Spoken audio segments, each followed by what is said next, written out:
Washington's second largest city is on fire right now, and what happened in the span of one single night is almost impossible to comprehend.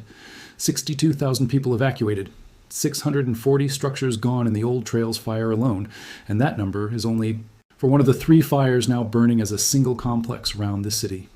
0% contained. Let that sink in for a moment, because when officials say 0% contained after more than 2 full days of fighting, what they are really telling you is that nature is still completely in control, and human beings with all their equipment, their aircraft, their thousands of firefighters, have not yet found a single foothold to stop it. This is Spokane, Washington, a city of roughly 220,000 people, and as of this morning, it is being described by its own mayor as living through the worst natural disaster her region has ever faced. Not one of the worst ever, in the entire recorded history of the city. So how does something like this happen so fast? Let's walk through the timeline, because the speed of what unfolded here is honestly the most terrifying part of this entire story. It began just before noon on Saturday, August the 1st, near Old Trails Road in West Euclid, on the western edge of the city, close to Airway Heights. Within the first 20 minutes, a fire that had started at around 50 acres had already doubled to 100 acres. 20 minutes. That is the kind of growth rate that leaves almost no time for warning, no time for preparation, no time for people to process what is happening before it is already at their doorstep. The conditions were, in the words of meteorologists on the ground, about as dangerous as it gets for wildfire behavior. Winds were gusting between 35 and 45 miles an hour, and humidity had dropped into the single digits. When you combine wind that strong with air that dry, you are not fighting a normal fire anymore. You're fighting something that behaves almost like a living accelerating force, jumping from grass to brush to structure in seconds. And this was not a surprise that came out of nowhere. The day before the first flame was even lit, the National Weather Service had issued its first ever particularly dangerous situation declaration for eastern Washington. Think about that. This is a warning category reserved for the most extreme fire weather conditions meteorologists can identify, and it had never before been used for this part of the state. Governor Bob Ferguson had already declared a statewide state of emergency and a statewide burn ban before a single one of these 3 fires had even ignited. The power company serving the region, Avista, had already warned on Friday that it might preemptively cut electricity, because officials knew what kind of weekend was coming. Everyone who understood fire behavior saw this coming. And still, when it arrived faster and more violently than anyone could have prepared for. By early afternoon on Saturday, a second fire broke out on the other side of the county, becoming what is now called the Fairview fire. Then, just before 4 in the afternoon, a third ignition point emerged northwest of the original blaze, becoming the Autumn Lane fire. 3 separate fires, in one county, in a single afternoon. The Old Trails fire pushed rapidly into Riverside State Park, and then did. Something that should genuinely disturb you if you think fire respects natural barriers. It jumped the Spokane River. A moving body of water, one of the defining natural features of this entire city, did not stop it. It burned uphill, moved through the old North Side landfill, and pushed directly into the Indian Trail neighborhood, one of the most densely populated residential areas in northern Spokane. By that evening, officials confirmed what residents watching the horizon already suspected. Spokane was moving into full crisis. Mass. Evacuation orders were issued for everything north of Francis Avenue and west of Division Street, and Level 3 notices went out across large sections of the city, meaning leave immediately. This may be your only warning. Not evacuate when convenient, not prepare to, leave. Leave now. According to the most recent figures from Sunday and Monday updates, 60,000 people within Spokane's city limits alone were placed under evacuation, with regional officials putting the broader number closer to 65,000 once surrounding county areas are included. The Man-Grandstaff VA Medical Center was forced to evacuate its patients entirely, transferring veterans under the care of partnering hospitals across the region. 410 families spent that first night sleeping at the Spokane Convention Center, which had been converted into an emergency shelter almost overnight. Tens of thousands of Avista customers lost power as the fire tore through sections of the utilities infrastructure. This is what a genuine mass casualty event in the making looks like before anyone knows the final human cost. 9 hours into the fight, and fire officials still could not tell the public the true scope of what they were dealing with. That detail alone should tell you how quickly this outran every system built to track it. A National Guard general on the ground said out loud what everyone monitoring the situation was quietly thinking, that when the sun came up the next morning, the region should brace to be in shock. And they were. Sunday morning brought the number that turned this from a serious wildfire into a historic disaster. More than 700 structures confirmed burned, and within the Old Trails fire alone, Spokane County Fire District 3 Fire Chief Cody Rohrbach confirmed 640 structures destroyed. entire blocks in the Indian Trail neighborhood, and other structures, because the scale of the destruction has simply outpaced the ability of assessment teams to catalog it property by property.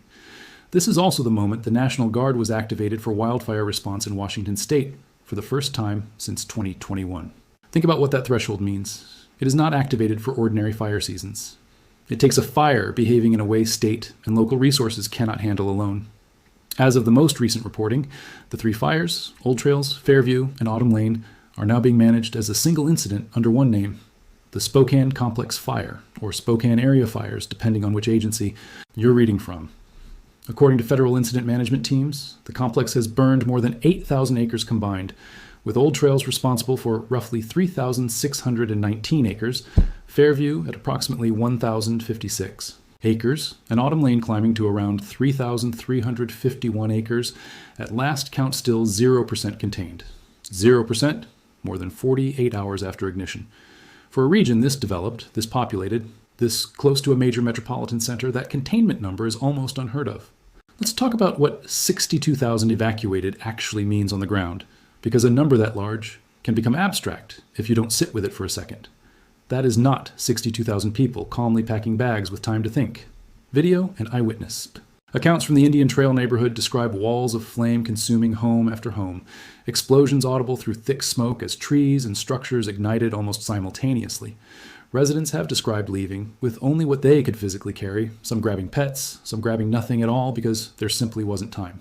One resident, Bobby Atwood, carried her dog Luna out from her home on West Euclid Road after the animal escaped the flames with burned paws, and she says she still has several other pets unaccounted for.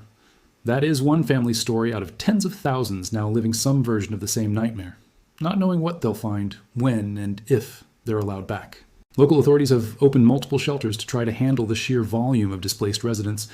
The Spokane Convention Center became the primary human shelter almost overnight, while an animal shelter was set up at the Spokane County Fairgrounds, with the RV grounds also open for evacuees who needed space for larger animals, including horses.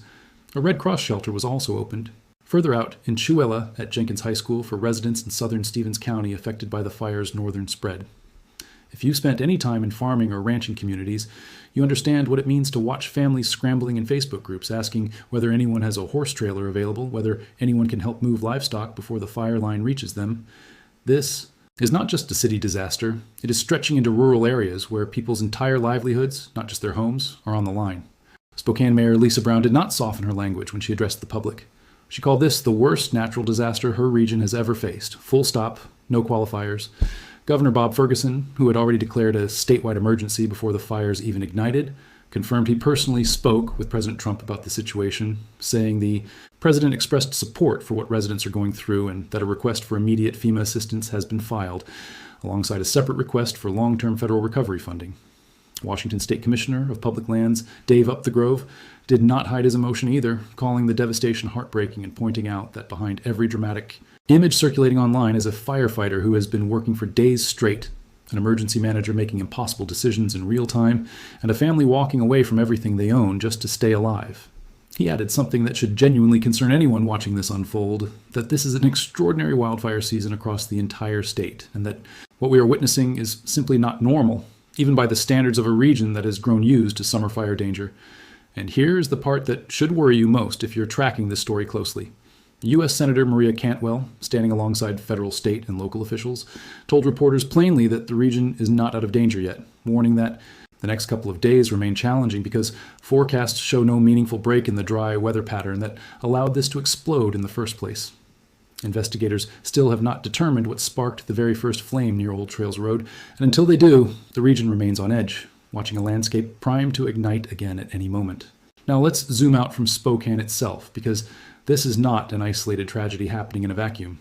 This is one flashpoint inside something much bigger and much more alarming that is unfolding across the entire American West right now, and understanding that scale is what separates a surface-level news story from actually grasping what's happening here. Statewide, Washington is currently fighting 15 major wildfires, consuming more than 250,000 acres of land. 15. Not one dramatic fire making headlines, while the rest of the state sits calm. 15 simultaneous fronts, each one pulling from the same limited pool of firefighters, aircraft, and equipment. Washington's Commissioner of Public Lands called this already one of the busiest fire years on record. And he said that before August had even properly begun, that framing should stop you in your tracks. Peak fire season in this region typically stretches through August and into September. If the numbers are already this severe this early, the honest question nobody wants to answer out loud is just how much worse this could still get before the season ends. And Spokane is not fighting this fire alone in isolation from its neighbors either.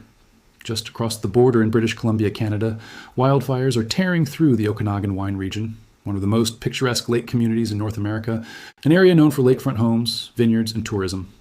A significant fire has emerged from two separate blazes near the town of Clinton and Cache Creek, and fires have jumped Lake Okanagan itself, consuming lakefront properties that residents assumed were naturally protected simply by proximity to water. If you've ever believed that living next to a large lake gives you some kind of built-in fire insurance, this fire season is proving that assumption tragically wrong. Meanwhile, in Oregon, ranchers have been documented fighting largely alone, using bulldozers and whatever equipment they own personally, trying to protect cattle and land that represents their entire livelihood, often with minimal outside support because emergency resources are stretched impossibly thin across multiple states at once. This raises an underreported question that deserves far more attention than it's currently getting in mainstream coverage, and it has to do with forest management practices themselves. In areas that have burned before, including regions near the Canadian border close to towns like Clinton, replanting efforts after previous fires have often prioritized fast-growing, uniform tree species planted closely together rather than the more diverse, moisture-retaining forest ecosystems that existed historically. Critics point out that this kind of monoculture replanting, while faster and cheaper in the short term, effectively recreates the same volatile fuel conditions that caused the original fire, just with a several-year delay before it becomes vulnerable again. There is also renewed public discussion, especially in communities like Leavenworth, Washington, about historical land management practices used by indigenous communities for centuries, including controlled, intentional, burning designed specifically to prevent the kind of catastrophic, uncontrolled buildup of dry fuel that we are watching consume Spokane right now. Whether or not modern land management fully returns to those older practices remains a genuinely contested policy debate, but the pattern of repeat catastrophic fires in the same replanted regions is difficult to ignore. There's also a very real and immediate danger that most people watching this from outside the region probably haven't considered, and it directly involves the public. Fire crews have specifically and urgently asked people not to fly personal drones anywhere near these active fire zones. Here's why that matters so much. A single drone sighting near a wildfire forces every single firefighting aircraft in that airspace to ground immediately, for safety reasons, sometimes for hours at a time. One person trying to get dramatic footage for social media can single-handedly set back an entire firefighting operation by hours during the exact window when minutes matter most. The same warning applies to recreational boaters on nearby lakes being used as water sources for aerial firefighting. If you're out on the water and you see a firebomber aircraft approaching to scoop water, officials are asking you to clear the area immediately because these aircraft cannot safely draw water with civilian boats in the vicinity. There is, thankfully, one small piece of genuinely good news buried inside all of this devastation. As of the most recent Sunday and Monday updates, forward progress on both the Fairview and Old Trails sides of the fire has largely stalled, not because containment has improved dramatically, but because cooler temperatures and lighter winds moved through the region, along with some rainfall in parts of the area. It is not containment, it is not victory. But after a weekend defined entirely by explosive, uncontrollable growth, any pause at all counts as meaningful relief for exhausted crews who have been working around the clock since Saturday afternoon. To put the historical scale of this event in perspective, in 2023, Spokane County experienced two significant fires on the same day that together destroyed 384 structures, including 126 homes, and a separate fire that destroyed 326 structures, including 240 homes. Those fires were considered devastating at the time, among the worst the region had seen. Now, just 3 years later, a single fire complex has already surpassed both of those combined, with 640 structures lost in the Old Trails fire alone. And the broader total across all three fires still climbing past 700, as assessment teams continue working through devastated neighborhoods. As of the most recent reporting, no deaths or injuries have been confirmed across any of the three fires, which officials are calling genuinely fortunate given the speed and scale of what occurred, though they continue to caution that full assessment of the disaster zone is still ongoing. So where does this leave the people of Spokane right now, and what happens from here? More than 4,000 firefighting personnel have been mobilized to the region, drawn from 12 different states and even from Australia, working alongside larger air tankers and super scooper aircraft in an effort to finally gain some ground against these three fires. Federal support has already been authorized through FEMA, and Governor Ferguson has confirmed that additional requests for long-term recovery funding are actively underway with the federal government. But authorization of funding and actual on-the-ground containment are two very different things, and officials have been careful, almost deliberately careful, not to promise residents a quick resolution. The honest, uncomfortable truth being communicated at every press conference is that conditions remain dangerous. The region has not received the sustained rain it desperately needs, and until containment numbers actually start climbing in a meaningful way, tens of thousands of displaced families are left in a kind of agonizing limbo, unable to return home, unable to know for certain what, if anything, is left standing. For residents currently inside a level 3 evacuation zone, officials have been unambiguous in their messaging, and this bears repeating clearly because it could genuinely save lives. Do not attempt to return to check on your property until officials formally declare the area safe. It sounds obvious stated plainly like that, but every disaster of this scale produces the same heartbreaking pattern. People slipping back past barricades to grab sentimental belongings or check on pets, only to become trapped when wind shifts or a new flare-up cuts off their exit route. Fire behavior. In conditions this extreme is not predictable enough to gamble with, and emergency responders are already stretched managing the primary fire lines, without also needing to launch rescue operations for well-meaning residents who went back too soon. For those wanting to help, rather than simply watch this unfold from a distance, the city of Spokane has set up an official donation portal to support displaced families, and local organizations are coordinating everything from temporary housing to basic supplies for the tens of thousands of people who left their homes with nothing more than what they could carry in a single trip to the car. Animal shelters at the Spokane County Fairgrounds and elsewhere are also actively seeking donations and volunteers to help care for displaced pets and livestock, many of which arrived separated from their owners in the chaos of Saturday nights. Evacuation. If this story has moved you even slightly, even just watching from a screen hundreds or thousands of miles away, that portal is a tangible way to turn that feeling into something that actually reaches a family standing in the ashes of what used to be their home. But beyond the logistics of recovery, there's a deeper question sitting underneath this entire disaster that deserves genuine reflection rather than a quick dismissal. How many more of these do we watch before something fundamentally changes? This is not the first time Spokane County has faced devastating fire loss. It happened in 2023. It is happening again now at a scale that has already surpassed those prior fires combined in a single weekend. Across the border, British Columbia is watching lakefront communities burn that were never supposed to be vulnerable in the first place. 15 major fires are simultaneously consuming Washington state alone, and August had barely started when officials were already calling this one of the busiest fire years on record. There's a pattern here that stretches well beyond any single spark near Old Trails Road, one that touches drought conditions, forest management choices made decades ago, replanting decisions still being made today, and a climate that seems to be handing this region drier air and stronger winds with less and less warning between disasters. None of that is meant to diminish the individual human cost happening right now, because ultimately that is what this story is actually about. It's about Bobby Atwood carrying her dog Luna out of a burning home on West Euclid Road, not knowing where her other pets are. It's about 410 families who spent Saturday night on cots inside a convention center because there was nowhere else to go. It's about veterans being evacuated mid-treatment from a medical center that suddenly found itself inside an active fire zone. It's about ranchers standing alone with bulldozers, trying to save the only livelihood they've ever known. Every one of those 640 destroyed structures represents a specific family's history, photographs, memories, a place where birthdays happened and where people believed, right up until Saturday afternoon, that they were safe.